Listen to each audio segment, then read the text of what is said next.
Hello, and welcome back into the portal. I'm Amber Ray. And I'm Andrew McKay. And we're back with a Vault release. We are, yeah.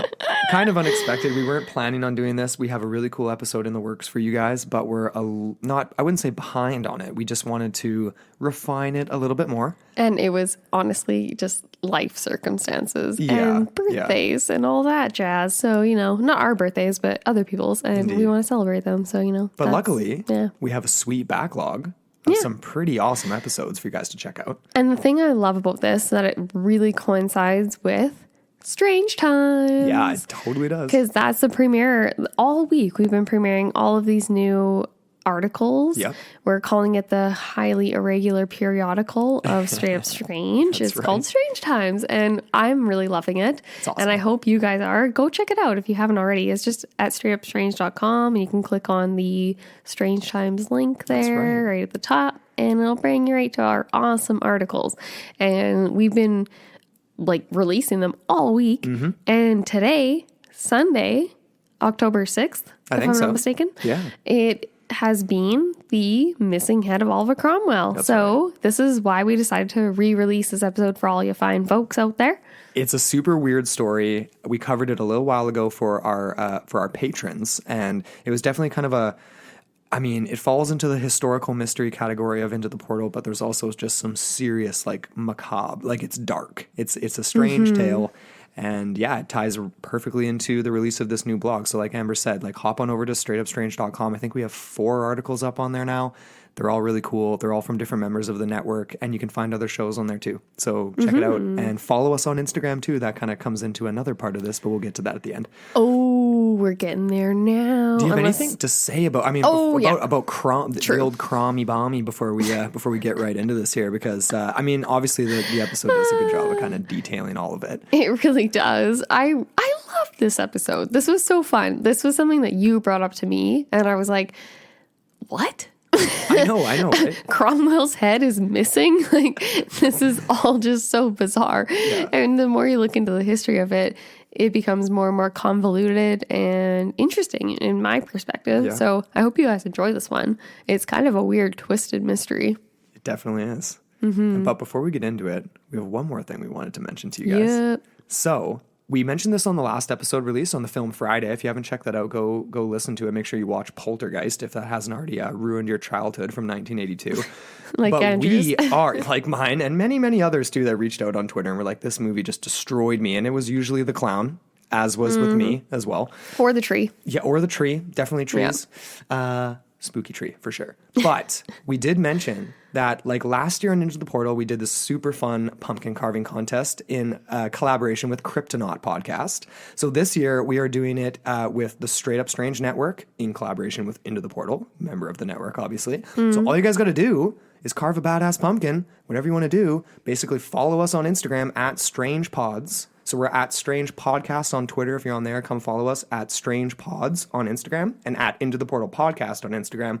Follow us, post your jack-o'-lantern, tag us in your posts so we know that you posted it, and that's it. And we have a sweet prize pack, vintage horror-themed comic books. Yep. Canadian Halloween candy that apparently you guys can't get down in the States. And we're going to have a poll on our, Into the Portal and on Strange Pods, I think we should put up there, hey? Oh, yeah. And we're just going to, poll you guys on what Halloween candy from Canada you want most. There's a few, we were looking into it, Smarties you can't get down there. There's a whole bunch. It's amazing. I'm like, what? I know. Makes no sense. Anyway. But we'll get down to the nitty gritty on that. And then obviously a bunch of sweet swag from the network, stickers and all kinds of cool stuff. So stickers, we'll have a post pins, magnets, bookmarks. I don't even know. It's going to be great. That's going to be great. Yeah. So look forward to that. Get brainstorming on your jack-o'-lanterns. But until then. Any gourd. Oh, or gourd, rutabaga, anything. And carrot. We carved a rutabaga last year. It was pretty sweet. It was very cute. We named him Jack. Yeah. So keep brainstorming those jack-o'-lanterns. But in the meantime, we do have something to keep your minds busy on Into the Portal. Your gateway to the bizarre.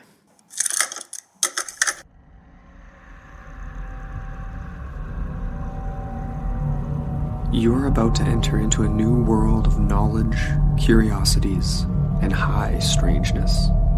This is a podcast of Straight Up Strange Productions.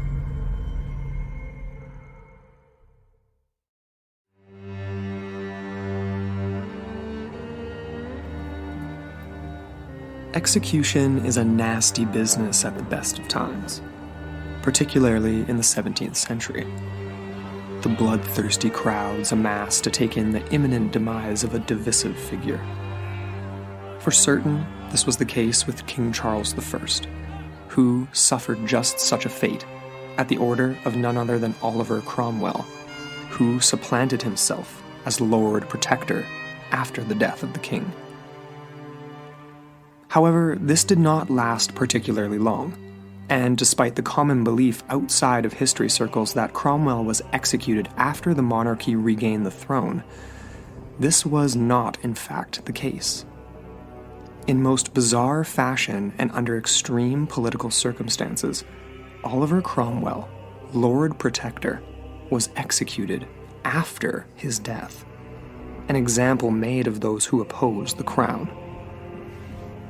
Not only was Cromwell executed after the fact, but he was beheaded as well, an indignity only few historical figures have endured posthumously. But after several decades on ghastly display to the passing public of London, the head would mysteriously disappear, only resurfacing later to pass through the hands of underworld collectors of such macabre artifacts. And so we are left with a tale that is truly strange. Join us on Into the Portal for this month's Patreon exclusive as we trace the path of the missing head of Oliver Cromwell.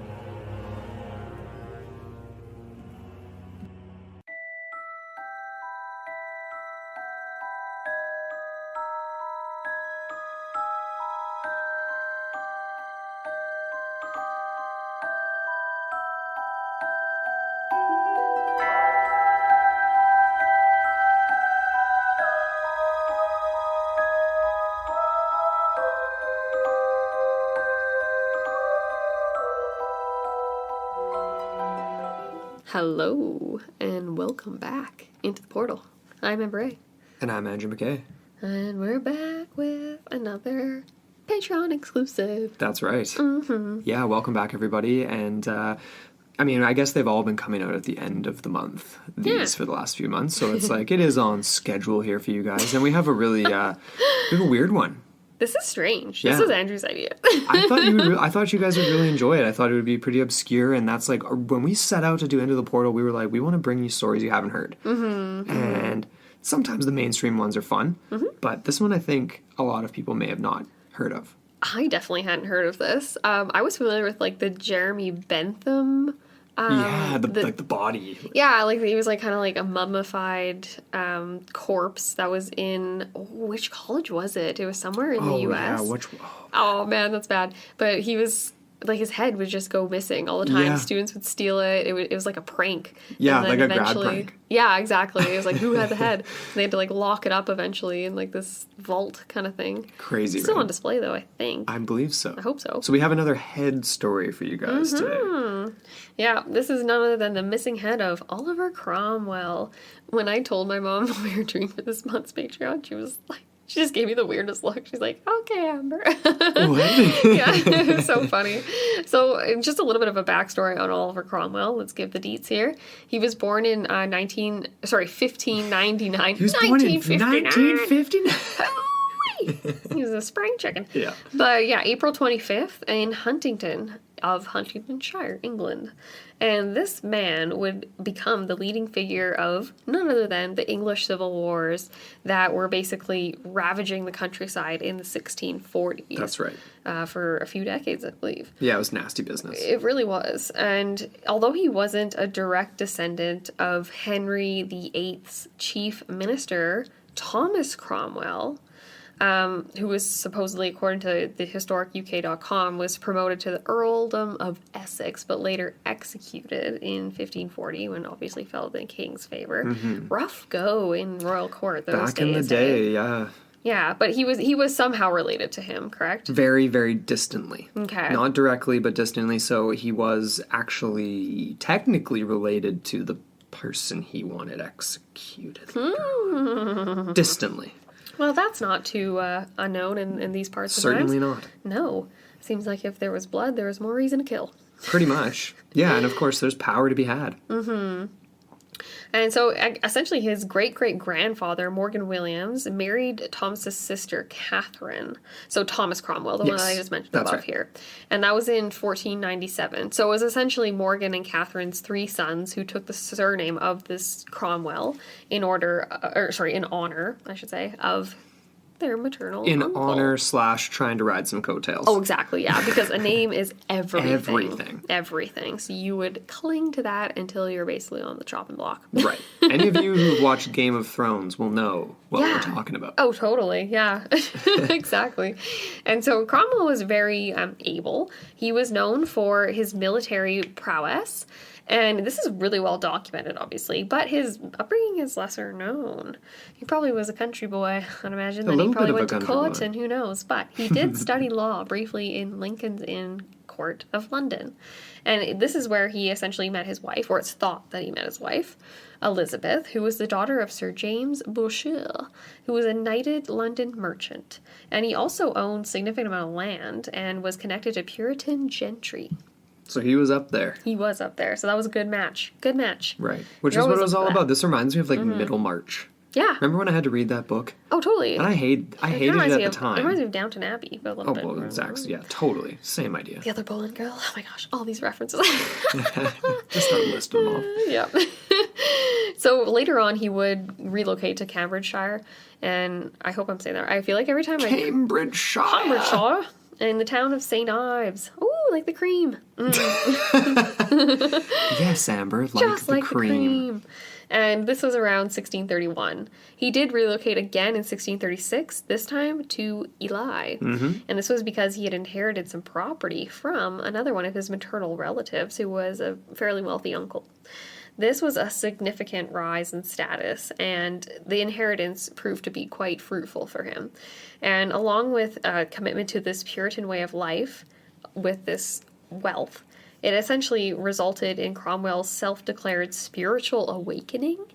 And so this was at a time when politics and religion was all up in the air in England. Yeah. Everything was gun shaky. Yeah, and so this is where we're heading into the Civil War. So English Civil Wars. This began in 1642 and ended, well, it was about a decade long. It ended in 1651, essentially. And just the wiki notes here, it was basically just like a huge upheaval of political unrest. There was a lot of, it was basically 2 houses fighting it out against each other. More or less, yeah. More or less. There was obviously other players involved as well. It wasn't that black and white. Right. But essentially this is over the crown. Yeah. The parliamentarians and the royalists. Exactly. Cromwell was the Roundheads and the Cavaliers. Yeah, and he was a very successful military leader and a staunch antagonist of the crown, basically, right? Yep. And it had the spiritual awakening to back him up. That's right. Mm-hmm. Yeah, no kidding. Hey, that's almost like Arthurian-esque. You have this spiritual awakening, and it's like manifest destiny that you become like Lord Protector of England. Exactly. You know what I mean? Yeah, exactly. You build this all up in your head, essentially. It's kind of wild, really. There was a lot going on at this time. So basically, it was the wars pitted the supporters of King Charles I against the Long Parliament, right? So, 1649 to 1651-ish, fighting between the supporters of King Charles, right, the second, and supporters of the Rump Parliament. Don't you just love these old terms? Yes. It's so funny, right?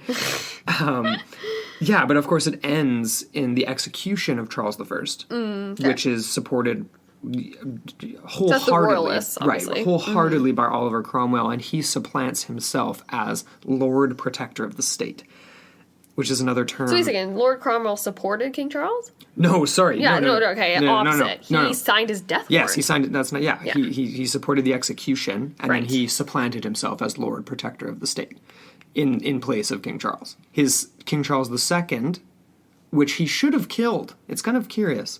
Cromwell didn't have him executed. Really? He had him exiled. Not smart. That is going to come back to bite you in the ass. Smart at all. Right? I included this little bit here because I was like, wait a second, English Civil Wars?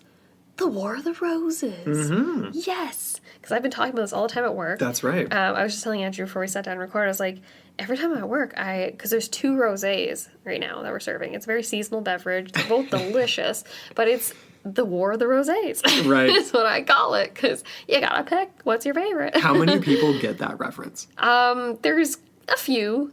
Sometimes I don't know if they're just laughing because it's like, it's just a funny whatever, and they, but at the same time, I didn't even really know. Like, obviously, like, it was two houses. The War of the Roses was part of the English Civil Wars.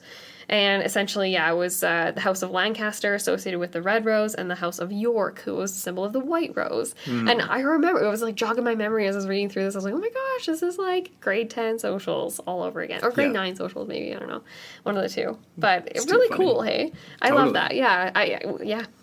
I'm a history geek. Sorry, guys. No, we don't. No apologies at all. No, history, myths, legends, cryptozoology. That's what we're into. Canadian. Yeah, we're sorry. I'm so Spelled sorry. Sorrey. We're sorry. Anyways, so back to Cromwell here. Cromwell.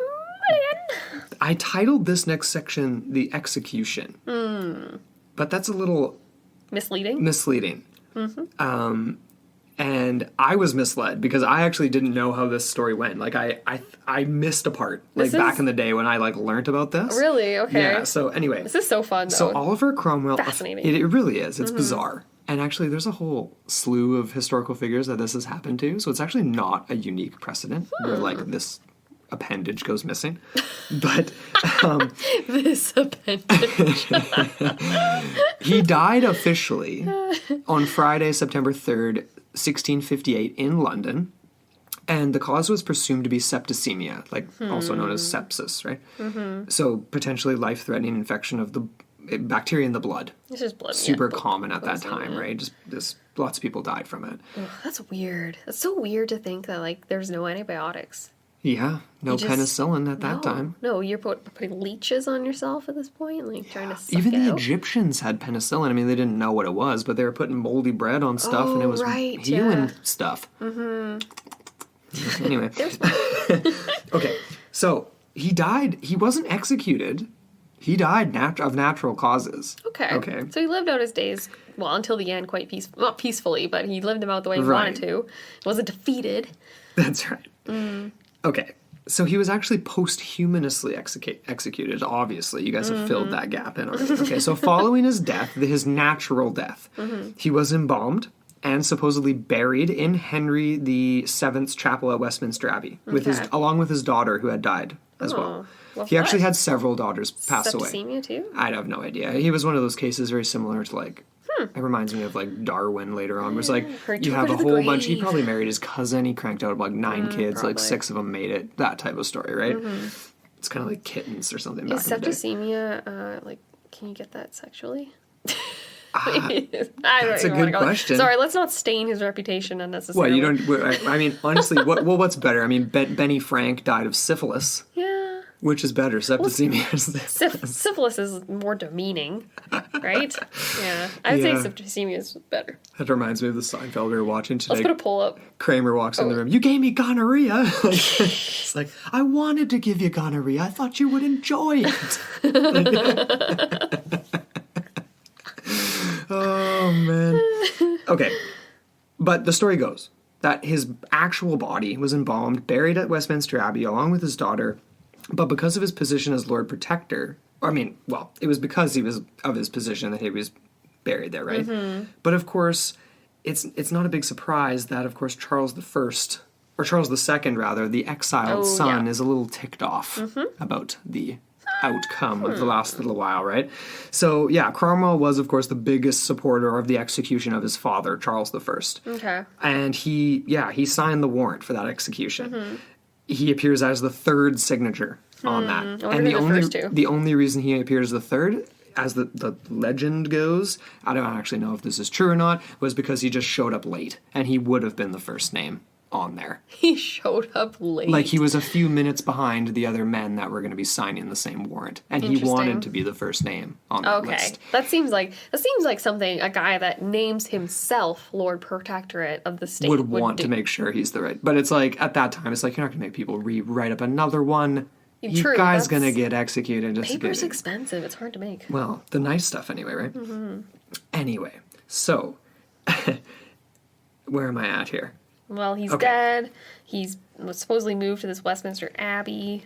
Right. So his body supposedly lays for a time in state, as it's called, right? So people can go see him and everything, right? And they can go pay their respects and all that kind of thing. Right. Exactly. That's what people did, obviously, back in the day. It was almost like, remember, this is another Deadwood reference, when they had Buffalo Bill laying in state in the first one after his execution, or murder, I should say. Yeah. Execution style murder. Very much so. So it's out of respect. Yeah. Right.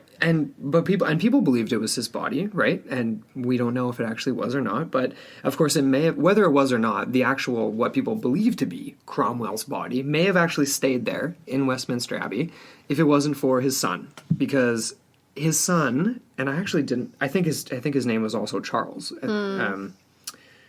I believe, or no, sorry, I mean Oliver, rather. I think he was named after his dad. Okay. I don't actually know, though. I should pull that up. Man. Okay. But he filled in as Lord Protector and sucked at it. He was horrible. A total dolt. He had not the same, like, authority or control. He couldn't muster the same support that his dad did. That's unfortunate. He basically loses complete control, allowing Henry II to come back to power.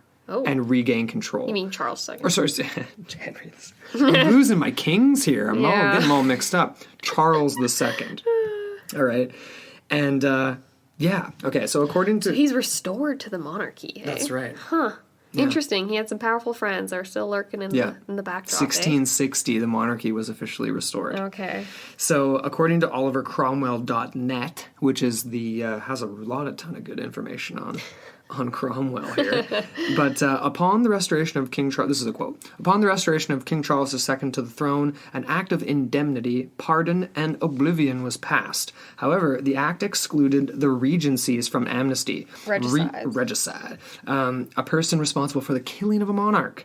So, that makes sense. Along with the trial and punishment of the surviving regicides, it was decreed that the bodies of the deceased ones, including Oliver Cromwell, should suffer the indignity of a posthumous execution. So, I mean, execution is already a nasty business.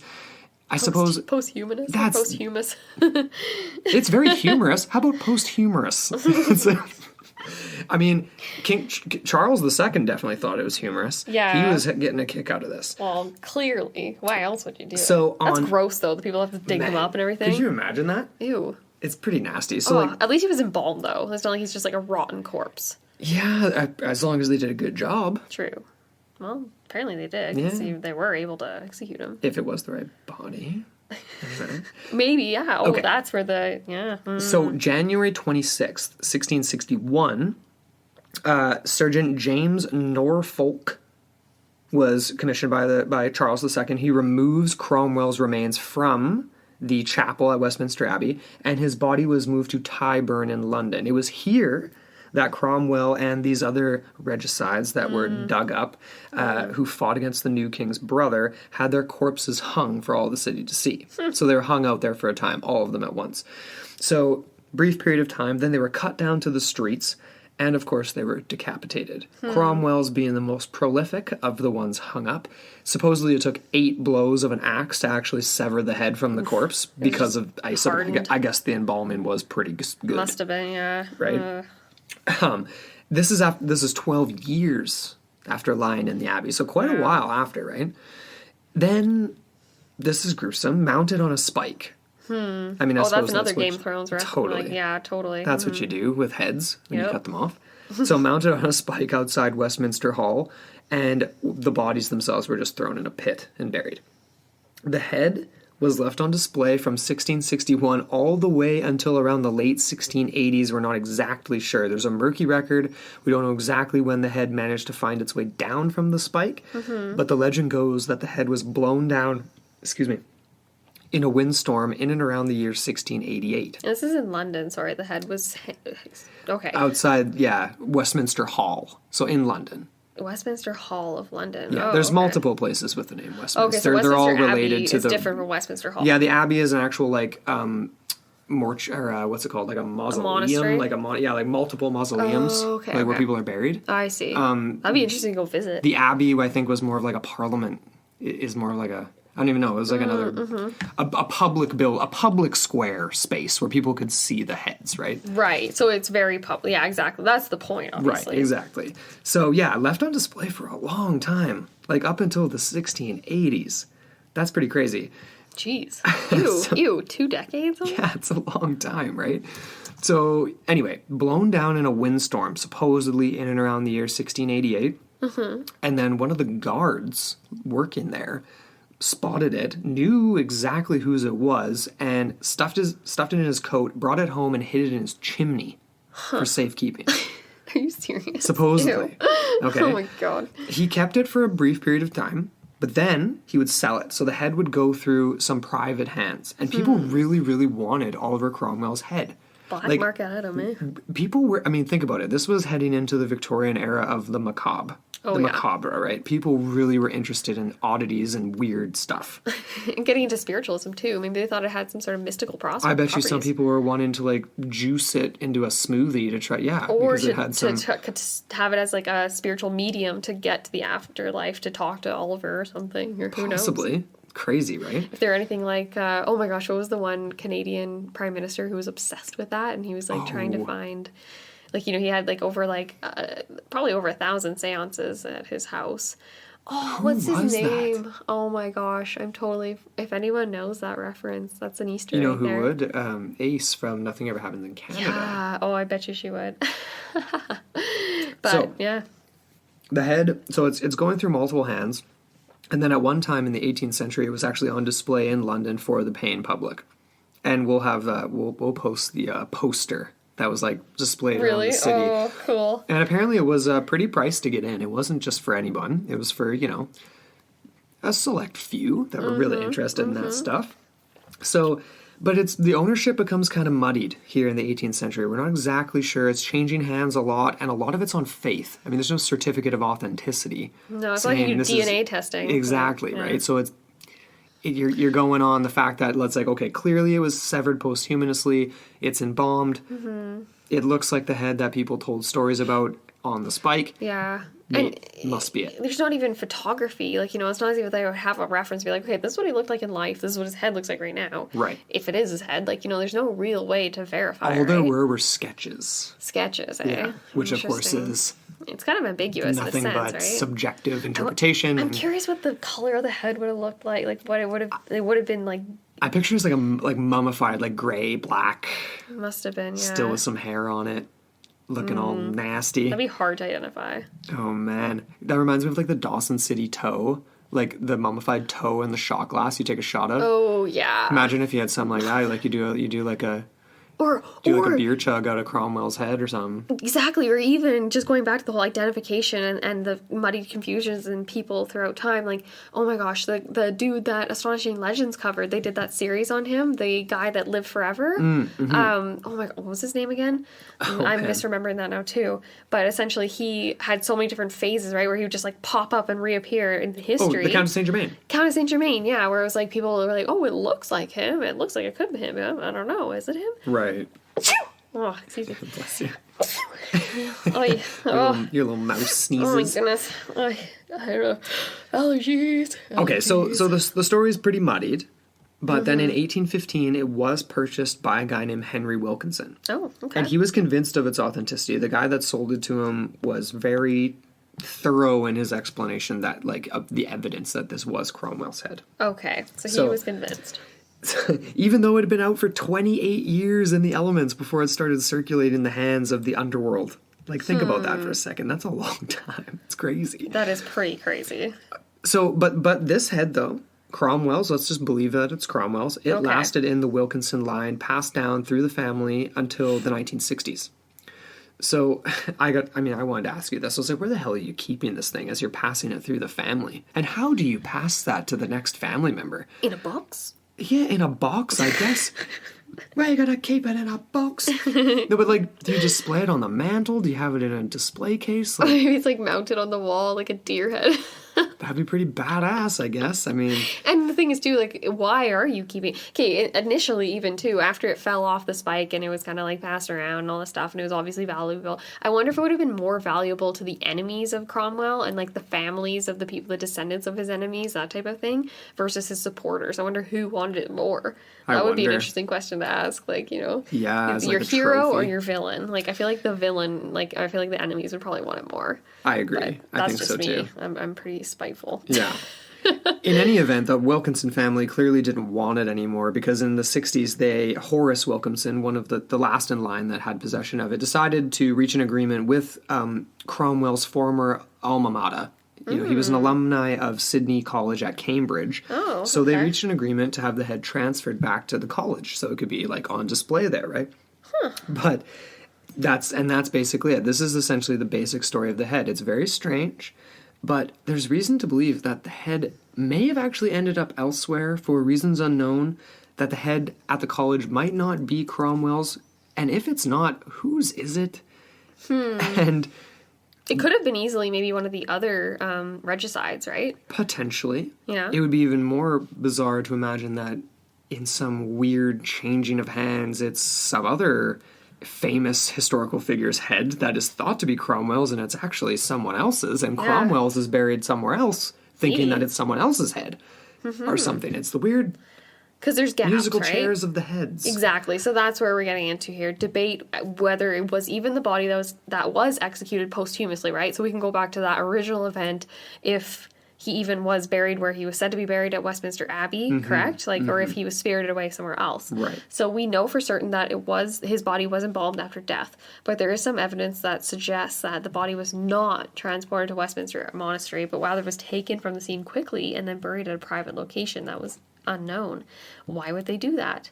At this point, I feel like it's kind of to me that's kind of questionable, because you would want him to lay in state, you would want him to be recognized for all of his achievements and all that kind of thing.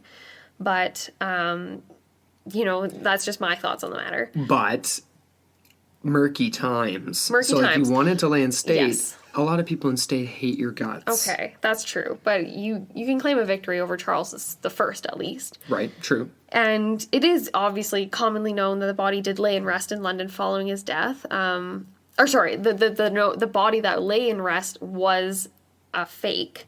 So it was representative of him, but it was actually a mannequin. So it wasn't a real body. With a wax head. A wax head, correct. Okay. And then some people think that his friends had actually snuck his body away and buried it at Holborn in London. Or in Naseby. Another just location in the city. That's very strategic too, and it's very significant for him too, because it was one of the locations of his greatest civil war victories. Right. And so that could be another possibility. The other line of thought is that, okay, so maybe even if it was his body that was buried at Westminster Abbey was uninterred 12 years later by the Crown, by Charles II. Again, right, we get into the murkiness of once the bodies are decapitated, the heads are up on the spikes. That's for 2 decades. Who's to say that they couldn't have mixed it up? Almost 3 decades. Sorry. But who's to say that they couldn't have mixed those up, especially when that wind blew up? Who knows if it was just his head that fell off or others, or who knows? So again, that's murky. I'm sure it would have been like, you know, at the beginning, people would have known. It's like, okay, that's the spike. That's Cromwell's head on that. I wonder if they would have had a name attached to it, or some sort of identifier, like some sort of article of clothing, or sort of insignia, or anything. Or straight up a sign that says Cromwell. Just hanging along, around the head. Yeah. Mm-hmm. That makes sense, too. I wonder, eh? Mm-hmm. So this is all speculation, obviously, but...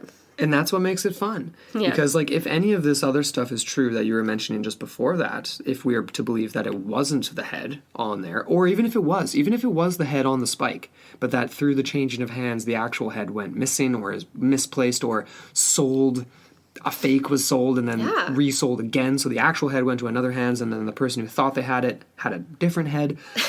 That leaves us with this basic idea that the head at Sydney College could not be the head of Oliver Cromwell, of the Lord Protector Oliver Cromwell.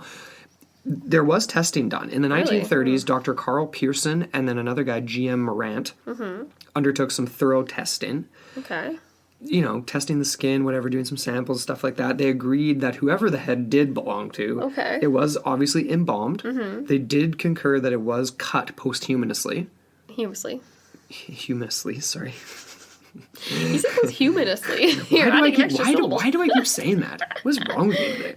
Anyway, so obviously that's pretty rare. Yeah. It's like that's not going to be a lot of people that But that fit did happen to a group, right, in this particular moment. It did. So it would match the date. It would match because every single one of those regicides that would have died alongside Oliver, like in the years following the aftermath and all that stuff, would have probably been involved too. It's true. Yeah. I mean, it dated to the right period, so it could have been another one of the regicides. So all of those things do point, like if you believe it's Cromwell, like that all points to that it is, right? But at the same time, I mean, it's circumstantial. Another thing, I wonder if they could extract any form of DNA from the head still, and if they could use that and have like any sort of, if Oliver Cromwell has any descendants living today. Kind. Yeah, exactly. Well, that would be the only way to... Whether we are to believe that this is the problem with that idea, whether we are to believe that this head, like that's hidden away at Sydney College, is the real one, they... In their words, in the interest of finally letting Cromwell laid to rest in peace, they refuse to disclose the location of the head on campus. So it's a tightly guarded secret. Interesting. What a weird thing for your faculty. It's like, who in the faculty is privy to that information?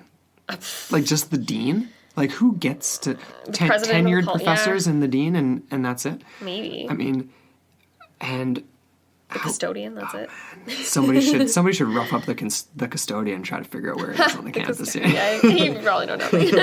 Find the filch on campus and rough him up a little bit. It's like Hogwarts. Yeah. Ooh, I like that. Anyway, I just found that to be a really bizarre story with a hidden head of a historical figure on a campus where they refuse to say the location.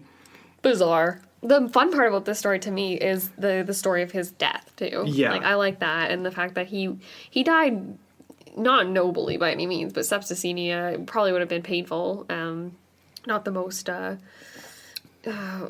what's the word I'm looking for here? Pleasant? Like, well, not the most pleasant and not like the most prestigious way to go, I guess you could say. But no. He did not succumb to his enemy's will. That's the one thing we can say about Oliver Cromwell in the end. No. They did get the better of him after death. I'm curious about his son, the fate of him in the uprising, the restoration of Charles II. Well, I'm sure he was executed. He probably was, I'd imagine, yeah. I mean, I don't know how you screw up that badly after you're handed. Well, that's just it. It's just the classic thing of the son not being able to live up to the father's, or living in the father's shadow, so to speak, or whatever. I guess so. Yeah. And well, man, yeah. Anyway, the poor Cromwell. Poor Cromwell. That's what happened to him. So, we hope you guys enjoyed this strange episode of Into the Portal for Patreon. Kind of strange, kind of weird, kind of fell right there. A little different, a little historical, a little bit of everything. Totally. Leave a comment, let us know what you think. Yeah, definitely. Get at us. You know where to find us always. Send us an email if you'd like. Comment on the episode. We always want to hear from you. And if there's something you guys really want done on Patreon, please email us into the Portal mailbox. We've gotten some suggestions on social media and lots of fun stuff. There was the one biography that was thrown out about, I can't remember his name off the top of my head, but we're totally open to any and all suggestions. We love them. Absolutely. Because you guys are just as into this weird and crazy stuff as we are. So. We do this for you. I mean, we live to do this, and Patreon is something we really just want to focus more and more and more on, because you guys keep the lights on around here, and we really appreciate you more than we can describe. So thank you all very much. Yes. And until next time on Into the Portal. Your gateway to the bizarre.